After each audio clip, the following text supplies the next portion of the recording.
Hello guys, welcome back to my channel filmy addicted. Guys, अगर आप लोगों ने मेरे चैनल को अभी तक सब्सक्राइब नहीं किया है तो जल्द से जल्द सब्सक्राइब कीजिए, साथ ही बेल आइकॉन दबा दीजिए ताकि मेरे लेटेस्ट वीडियो की नोटिफिकेशन आप लोगों को जल्द से जल्द मिलते जाए। तो गाइस, आज मैं एक ऐसे हॉरर ड्रामा मूवी की एक्सप्लेनेशन करने जा रहा हूँ जो रियल स्टोरी के ऊपर बेस्ड है, जो one of the best horror movie है और इस फिल्म का नाम है द एमिटिविले हॉरर। जैसे कि ये एक सच्ची घटना पर आधारित है, तो इस स्टोरी के ऊपर साल 1979 में एक नॉवेल भी पब्लिश की गई थी और खूब मशहूर हुई। तो ज्यादा बातें ना करते हुए लेट्स स्टार्ट एक्सप्लेनेशन।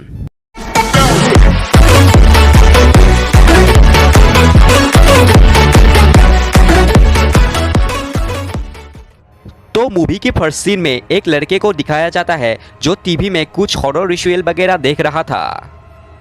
उसे देखकर ही हमें ये पता चल जाता है कि किसी एविल स्पिरिट ने उसे पॉजेस किया था। और तभी 3:15 बज जाता है और तभी वो एक राइफल में गोलियां लोड करके बाहर से उठ जाता है। इधर जोर से बारिश भी आना स्टार्ट हो जाता है। पहले तो वो जाकर बिना कुछ सोचे एक आदमी और एक औरत को मार डालता है। नेक्स्ट वो जाकर 2 बच्चे को मार डालता है। इधर गोली की आवाज सुनकर और एक बच्ची डरकर एक कमरे में छुप जाती है और जब वो लड़के उसे ढूंढ लेता है तभी वो बच्ची पूछती है क्या हुआ है और लड़का रोते हुए आई लव यू कहकर मार डालता है। उसके बाद पूरी शहर में इस केस को लेकर सनसनी मची हुई थी। लड़के के स्टेटमेंट के अनुसार उसके अंदर एक एविल स्पिरिट थी जिसने उसे ये सब करने पर मजबूर किया।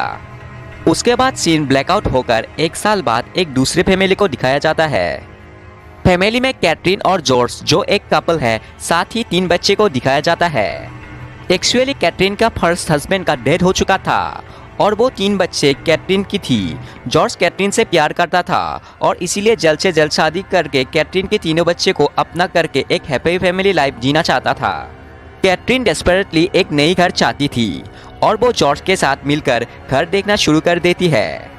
और इधर न्यूज़पेपर में वो देखती है एमिटिविले सेल करने का ऐड और वो दोनों मिलकर एमिटिविले देखने चले जाते हैं।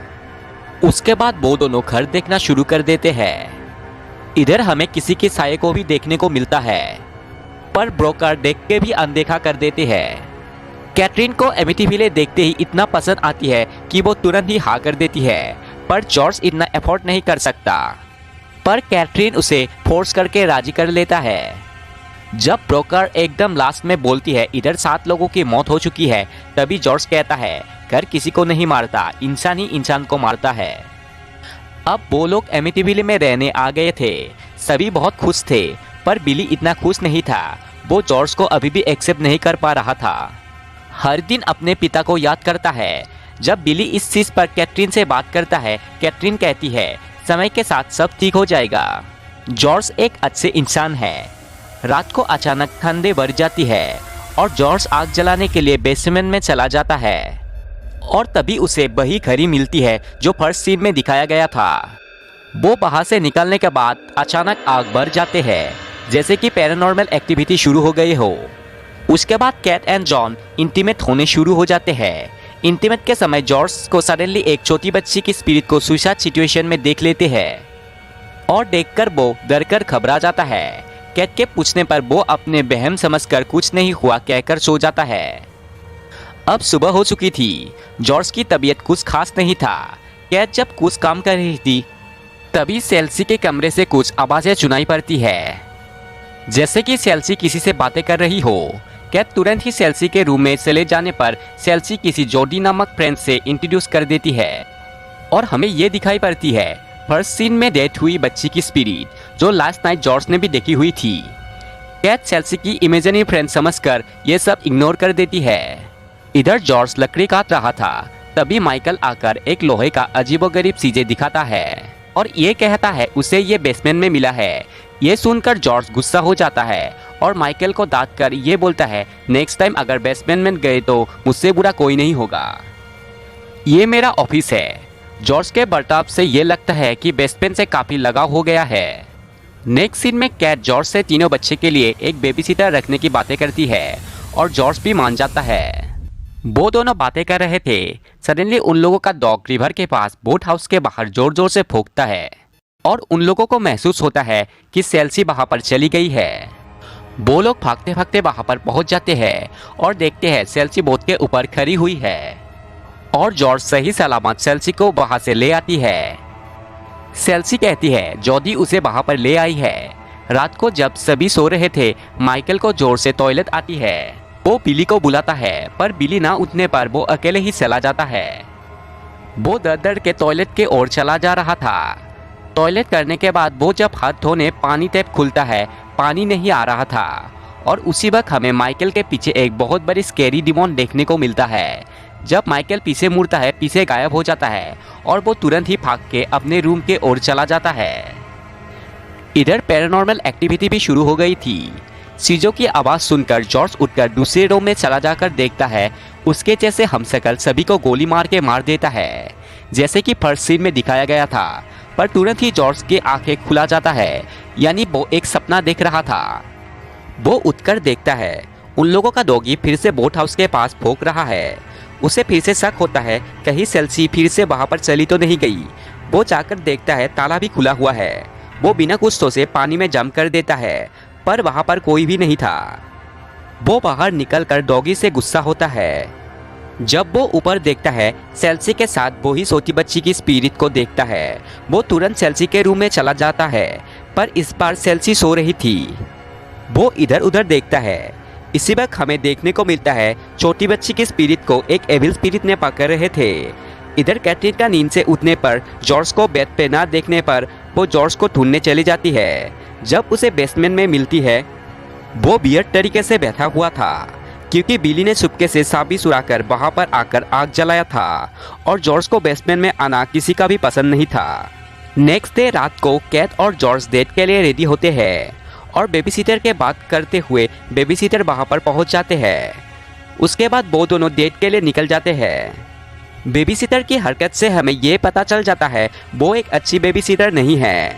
वो बच्चे को इस घर में हुए मर्डर के बारे में बता देता है।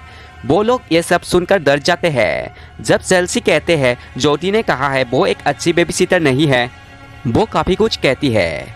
उसके बाद बच्चे जब डेयर देती है जोडी के डेथ वाले रूम में जाओ, वो बिना कुछ सोचे चली जाती है और तभी डोर ऑटोमेटिकली लॉक होकर पैरानॉर्मल एक्टिविटी शुरू हो जाती है और जोडी की स्पिरिट बेबीसिटर को हांट करती है। वो किसी तरह वहां से बच निकली थी और काँप काँप के जोडी जोडी बोल रही थी। नेक्स्ट सीन में बच्चे अब इस घर में रहना नहीं चाहते थे और जॉर्ज और कैथ से सवाल पूछते हैं इस घर में इतने मर्डर हुए हैं, उन लोगों को बताया क्यों नहीं। कैथ कहती है इस बारे में हम सुबह बात करेंगे। पर वो लोग के रूम में 2 बच्चे के मर्डर होने की वजह से वो रूम में जाना नहीं चाहते थे। पर जब जॉर्ज स्कैरी तरीके से उन लोगों को देखता है, वो डरकर रूम में चला जाता है। कैथ सेल्सी के रूम में सेल्सी को देखने जाते हैं। तभी सेल्सी कहती है बेबीसिटर ने जोडी के बारे में काफी बुरा भला कहा था, इसीलिए उसने ऐसा किया। पर वो कैथ को कुछ नहीं करेगी क्योंकि कैथ एक अच्छी माँ है। पर जो एक आदमी का स्पिरिट है वो बहुत एविल है, वो उन लोगों को काफी नुकसान पहुंचाएगी। इस बार कैथ थोड़ा सेल्सी की बात गौर से सुनती है। जॉर्ज का बिहेवियर अब काफी बदल चुका था। बच्चे और कैथ भी अब उससे डरने लगे थे। वो ज्यादातर बेसमेंट में ही रहता था। जब वो बेसमेंट में था उसे कुछ विजन आता है, कोई उसे दरवाजे के उस पार से बुला रहे हैं और वो अंदर चलने पर उसे ही देखता है जो काफी टॉर्चर हालत में था। पर वो भी एक उसका वहम ही था। वो बाथरूम में बाथटब पर जब लेट गए, उसे कोई पानी के अंदर दबोच लिया। वो मरने ही वाला था, तभी कैथ आकर उसे बचा लेता है। उसके बाद सुबह कैथरीन जॉर्ज को हॉस्पिटल ले जाती है, पर जॉर्ज का रिपोर्ट सभी नॉर्मल आते हैं। कैथरीन अब ज्यादा परेशान होने लगी थी। वो दोनों जब घर पहुंचते हैं, सडनली वो ब्लैक टॉय ऊपर से गिर जाती है और जब वो दोनों ऊपर देखती है, सेल्सी एकदम ऊपर खड़ी हुई थी और 1-2 कदम वो चले आए तो वो वहां से गिर सकती है। ये देखकर कैथ ऊपर तक भागी चली आती है। जॉर्ज भी ऊपर चढ़ने की कोशिश करते हैं। कैथ इधर जैसे तैसे ऊपर चढ़ती है। जब कैथ सेल्सी के पास पहुंचकर सेल्सी को वापस आने बुलाती है, सेल्सी कहती है जोडी कुछ उसे दिखाना चाहती है और आगे बढ़ती है। कैथ तुरंत सेल्सी के पास पहुंचने की कोशिश करते हैं। एट लास्ट सेल्सी वहां से गिर जाती है और तभी कैथ जंप करके उसे पकड़ लेती है और वो दोनों फिसल के एक लकड़ी में फंस जाती है और तभी कैथ का हाथ छूट जाती है। पर जॉर्ज किसी तरीके से सेल्सी को पकड़ लेती है। उसके बाद कैथ सेल्सी को जोर जोर से दांत लगाती है और सेल्सी बोलती है जोडी उसे वहाँ पर ले गई थी अपने फादर को दिखाने के लिए। तभी कैट गुस्से में कहती है कोई भी जोडी यहाँ पर नहीं है और तुम्हारे फादर अब हेवन में जाकर एक एंजल बन चुका है। पर सेल्सी फिर भी कहती है जोडी है। नेक्स्ट डे कैट चर्च में जाकर एक फादर से मिलती है और जो घर में हो रहा है सब कुछ बताती है। इधर जॉर्ज के बिहेवियर में काफ़ी चेंज आ चुका था। वो एक साइको की तरह बिहेव करने लगा था। अब रात को 3:15 बज चुके थे। फिर से बोट हाउस के पास डॉगी भौंक रहा था और दरवाजे भी कोई जोर जोर से खटखटा रहे थे। जॉर्ज तुरंत ही एक कुल्हाड़ी लेकर बोट हाउस के ओर निकल पड़ते हैं। पर जब वो अंदर जाता है अंदर कोई नहीं था। सडनली एक डिमोन उस पर अटैक करने ही वाला था। जॉर्ज तुरंत कुल्हाड़ी से अटैक कर देता है और उसे कुल्हाड़ी से मारता है। और जब हम देखते हैं वो डिमोन नहीं बल्कि उन लोगों का डॉग था। जॉर्ज एकदम से ब्लैंक हो जाता है, यानी कि डिमन समझकर जॉर्ज ने अपने कुत्ते को ही मार डाला था। सुबह कैट जॉर्ज से बोलती है यहाँ से फौरन चले जाते हैं, यहाँ कुछ गड़बड़ है। पर जॉर्ज उल्टा कैट पर ही गुस्सा करते हैं। ऐसा लगता है कि जॉर्ज अब पूरी तरीके से डिमोन ने पोजेस कर लिया था। थोड़ी देर बाद चर्च के फादर आ जाते हैं। फादर जब सेल्सी के हाथ में वो ब्लैक टॉय देखते हैं थोड़ा वियर्ड बिहेव करते हैं, मानो उसे कुछ पता चल गया हो। उसके बाद कैट और फादर बाहर आते हैं बात करने के लिए। फादर तभी कहते हैं जो टॉय सेल्सी के हाथों में है उसे जोडी के डेड बॉडी के साथ दफनाया गया था। ये सुनकर कैटरीन शॉक हो जाती है। फादर घर के चारों ओर होली वाटर छिड़क कर कुछ भरते हैं घर के शुद्धि के लिए। तभी ग्रिल से अचानक एक मक्खी निकल कर आती है। थोड़ा वियर्ड साउंड भी निकलते हैं। फादर ग्रिल के पास जाते हैं देखने के लिए। तभी एक बड़ी मक्खी की झुंड आकर फादर पर हमला कर देती है और बैकग्राउंड में स्कैरी साउंड आती है, गेट आउट। फादर तभी गाड़ी में बैठकर बिना कुछ कहे वहां से भाग जाते हैं। इधर जॉर्ज को डिमन ने पूरी तरीके से पोजेस कर लिया था। उसके बाद कैट नेक्स्ट डे सुबह लाइब्रेरी में जाकर एमिटिबिले के ऊपर रिसर्च करती है और उसे ये पता चलता है रिवार्डन जेरेमिया कैचन की एमिटिबिला की मिस्ट्री की कहानी। एक्चुअली जेरेमिया कैचन एक काला जादू करने वाला जल्लाद था जो इंडियंस को पकड़ कर घर के नीचे बेसमेंट में टॉर्चर करके कुछ रिचुअल करता था और उसने एट लास्ट अपने खुद को बलि देकर एमिटिबिले में अपने आप को कैद कर रखा था। और इधर कैट जो एमिटिबिले के बारे में पढ़ रही थी, जॉर्ज नीचे बेसमेंट में जाकर जो हिडन जगह थी वहां पर जाकर ये सब महसूस कर पा रहा था। एट लास्ट हमें कैचम का एविल स्पिरिट को देखने मिलता है और वो खुद को मार डाल के सारी ब्लास्ट जॉर्ज के ऊपर स्पियर्ट कर देती है, जैसे कि जॉर्ज के अंदर वो समा रहा हो। उसके बाद कैट को ये पढ़ने मिलता है एमिटिबिले में अगर कोई फैमिली रहने आए तो कैचम उस फैमिली मेंबर की किसी एक को पोजेस करके 28 दिन होने पर अपने फैमिली को उनके हाथों मरवा कर अपने रिचुअल पूरा करता था। और आज लूज फैमिली को आने के 28 दिन हो चुके थे। इसका मतलब आज जॉर्ज को कैट से मजबूर करके पूरे फैमिली को मार देंगे, जैसे कि हम लोगों ने फर्स्ट सीन में देखा था। ये सब देखकर कैट ब्लैंक हो जाती है। पर कैटरीन को ये मालूम नहीं था कि आज उन लोगों को घर में आए 28 डेज हो चुके थे और साथ ही जॉर्ज को कैटसेम ने पोजेस कर लिया है ये भी पता नहीं है। उसके बाद वो तुरंत चर्च के फादर के पास पहुंचती है। फादर कैटरीन को एडवाइस देते हैं कि जल्द से जल्द उस घर को छोड़ के चले जाओ। कैट तुरंत ही जॉर्ज को कॉल करते हैं, पर जॉर्ज जैसे कि पोजेस था वो टेलीफोन को तोड़ देता है। कैटरीन तुरंत घर पहुंच के तीनों बच्चों को लेकर बाहर निकलने की कोशिश करते वक्त उसे ये देखती है जो लकड़ी इतनी दिन जॉर्ज काट रहे थे उससे वो 4 कॉफिन बनाया था और हर एक कॉफिन में नाम लिखा हुआ था। ये देखकर कैटरीन समझ आ जाती है कैटसेम ने जॉर्ज को पोजेस कर लिया है और वो वहां से बच्चों के साथ भाग जाने की कोशिश करते हैं। तभी जॉर्ज वही राइफल लेकर उन 4 को मारने आता है, जैसे कि फर्स्ट सीन में दिखाया गया था। वो लोग वहां से निकलने की पूरी कोशिश करते हैं पर सभी दरवाजे विंडोज बंद था। उसी वक्त जॉर्ज कैटरीन को पकड़ लेता है, पर किसी तरह वो लोग वहां से भागकर ऊपर के एक खिड़की से निकल जाती है। जब जॉर्ज पीछा करता है बिली एक रॉड से अटैक कर देता है और नीचे जाकर गिरता है। उसी वक्त हमें कैटसम के एविल स्पिरिट को भी देखने मिलता है। जब वो लोग कैसे भी करके नीचे आते हैं, जॉर्ज कुल्हाड़ी लेकर रेडी था और वो बिली को मारने ही वाला था। कैटरीन पीछे से राइफल जॉर्ज के सर पर रख देती है, पर वो ट्रिगर नहीं दबा पाती है। पोजेस जॉर्ज मौके का फायदा उठाकर बिली पर हमला करने ही वाला था।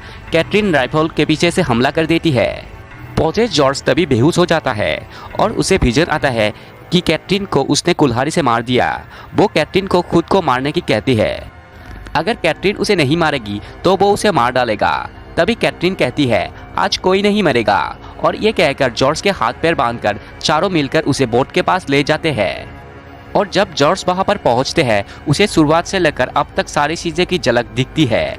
उसके बाद चारों मिलकर जॉर्ज को बोट में उठाकर वहां से निकल जाते हैं। अब सुबह हो चुकी थी।